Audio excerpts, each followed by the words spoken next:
Saludos cordiales y una feliz tarde para todos desde Barranca, departamento de La Guajira. Carlos Ocategui, el Miura, la voz del Caribe colombiano para el programa Siempre Venezuela, Venezuela Siempre. Saludos cordiales a Alan Peralta, Nancy Pacheco y ese gran equipo de producción. Y si quiere escucharlo, quiere volverlo a ver, ingrese a la www o www.siemprevenezuelaweb.com. Mira, hoy tenemos un tema que es muy importante. Un tema interesante, un tema real.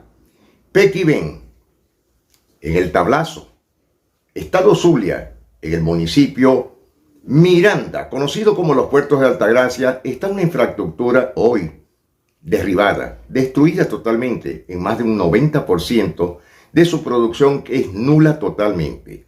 Se trata de Pequibén, pero hoy día sus jubilados, pensionados y los pocos sobrevivientes que quedan están en la ruina total. Absolutamente no tienen nada que el gobierno o el régimen de Nicolás Maduro les pueda ofrecer. Subviven con una pensión de aproximado $2.5 o unos 50, sobre todo los sobrevivientes. Hoy tenemos a uno de los líderes más imponentes, más importantes a nivel nacional. Se trata de José Soto, donde él está planteado realmente a decir lo que está sucediendo actualmente con sus jubilados, los pensionados, hombres y mujeres que laboraron en la empresa de la industria petroquímica de Venezuela para toda Latinoamérica, más sus productos iban hacia diferentes partes de Europa, los Estados Unidos y, por cierto, más del 75% del plástico, de la urea, llegaban a Colombia. Hoy ellos están simplificados en que no tienen nada. Se les adeuda a cada uno más de $27.000 años trabajados y no reciben absolutamente nada. Muchos de estos jubilados, pensionados y sobrevivientes los engañaron, quitándoles las prebendas, quitándoles, por supuesto, los bonos y lo más importante, su vida, su adecuación. No tienen clínicas, no tienen hospitales. Y hoy tenemos a José Soto para que nos verse el tema de cómo está la situación de los jubilados pensionados de Pequibén. Médicos. Han sido reuniones tras reuniones infructuosas, donde PDVSA pone las condiciones, aún siendo el deudor de una cantidad de 32.000 jubilados y afectados y sobrevivientes. Nuestra posición es muy firme y nuestra posición es radical. Queremos soluciones, queremos la devolución de nuestros fondos de ahorro, que hace un año el ingeniero Andújar Chávez se comprometió a darnos una respuesta el 3 de septiembre y no lo ha hecho. Pero con tristeza, en el transcurrir del tiempo, hemos visto como compañeros sumidos en una pobreza inducida por el Estado venezolano y PDVSA, están cayendo y están muriendo hasta de menos. Una cosa que vamos a resaltar y lo digo, el presidente Nicolás Maduro le reclamó a la banca inglesa de los depósitos del oro venezolano.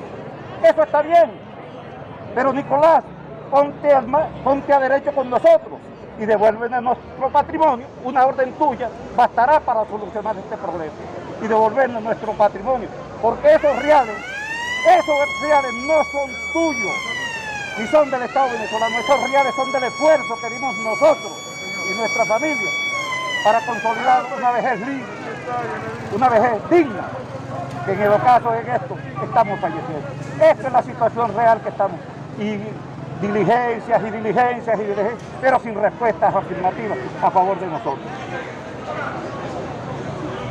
Bueno, Alan, Nancy y a todos nuestros radioescuchas y televidentes, la grave situación de los jubilados de la extinta Pequibén en el Tablazo, en el estado Zulia. En otro renglón de informaciones, observemos la grave realidad de lo que está pasando con los migrantes venezolanos en el mundo. 99 países hoy sobrepasan los 25 países que les están exigiendo, por supuesto, la visa a nuestros migrantes venezolanos, cerrándoles con un cerco diplomático, un cerco imponente en todas las barreras limítrofes. El maltrato y, por supuesto, muchas situaciones adversas donde llevan niños, párvulos y por supuesto adolescentes con una carencia desnutricional y sobre todo a las personas de la tercera edad. Observemos. 14 países de las Américas y 8 del Caribe entran en este conteo que en total engloba 99 naciones del mundo, las cuales, según sus normativas, solicitan visa a los venezolanos para permitirles ingreso. La directora adjunta del Centro de Derechos Humanos de la Universidad Metropolitana de Caracas advirtió sobre las consecuencias.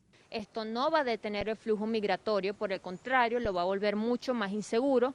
Los venezolanos van a estar más expuestos a situaciones de trata de personas, de tráfico de migrantes, van a ser más vulnerables a los peligros y a las violencias que hay en estos tráficos a través de estas rutas migratorias irregulares. México, Costa Rica y Honduras son los casos más recientes. A juicio de Capriles, estas decisiones transgreden tratados internacionales. Y por ser refugiados, esta idea de solicitar visas en diversos países de la región es contraproducente e incluso violatoria de estos derechos y del derecho sobre todo a solicitar asilo. Chile también endureció las políticas migratorias y desplegó a sus militares en pasos irregulares. Incluso durante el fin de semana fue detenida una familia con 2 niños, uno de ellos con síndrome de Down, y según denuncias de organizaciones sociales, serán deportados. Los estados entienden a la migración como un asunto que compete a las fronteras del país y no desde un punto de vista de seguridad humana, que es como debe de verse. UNICEF, el Fondo de Naciones Unidas para la Infancia, reiteró la importancia de ejecutar políticas humanitarias y de inclusión respecto a la población venezolana y lamentó acciones discriminatorias y xenófobas. Muy lamentable este hecho, muy lamentable lo que está sucediendo. Algo que no había pasado jamás en Venezuela, país migrante e inmigrante, y por supuesto con la atracción tanto antes del petróleo y por supuesto de las minerías. En el año de 1914 fueron 5 migraciones selectivas que tuvo Venezuela. 5 selecciones donde vinieron costarricenses, vinieron alemanes, holandeses, franceses, italianos, de diferentes países. Y hoy día las colonias más grandes a nivel del mundo aún siguen en Venezuela. Hablando de todo como los locos, como decimos en nuestra ciudad, en Maracaibo, observemos por cortesía de la periodista Carla Ávila, la situación en la frontera guyanesa y por supuesto yendo a Paracamay. Más allá del suroriente venezolano, nos encontramos con una denuncia publicada en las redes sociales de la periodista Jessica Moraes, @YecaMoraes, quien expresó su preocupación por el deficiente funcionamiento de los protocolos de atención que permiten el paso de niños, niñas y adolescentes que se ven obligados a cruzar la frontera entre Venezuela y Brasil para asistir a clases presenciales en sus respectivas escuelas. Indica la periodista que se encuentra en la frontera que habitantes de Santa Elena de Guairén, que estudian en el estado brasileño de Roraima, específicamente en Pacaraima, están pasando penurias y humillaciones por parte de la Guardia Nacional para poder ir a estudiar, violentando así el artículo número 7 de la Ley Orgánica de Protección a Niñas, Niños y Adolescentes, que establece prioridad absoluta, ya que el Estado, la familia y la sociedad deben asegurar con prioridad absoluta todos los derechos y garantías de los niños, niñas y adolescentes, tal y como lo señala la abogada Raquel Sánchez. La prioridad absoluta permite que los derechos de los niños prevalezcan por encima de situaciones especiales o contingencias. Por otra parte, la humillación y las vejaciones estarían violentando la dignidad de los niños, lo cual está penado por la ley. Mientras que el derecho a la educación se erige como un instrumento para lograr los fines de la nación, por ende no puede estar al arbitrio de cualquier autoridad. Por su parte, el abogado Ali Daniels de la ONG Acceso a la Justicia comenta que al no haber cierre de fronteras ni toque de queda y todas las medidas tomadas por el COVID perdiendo vigencia con el vencimiento del estado de alarma, que no se ha vuelto a renovar desde el año pasado, pues no pueden alegar nada relacionado a estas medidas. Además, el derecho a la educación es el que debe prevalecer en estas circunstancias. Desde Ciudad Guayana, Estado Bolívar, se despide Carla Ávila Morillo de @Guayana360.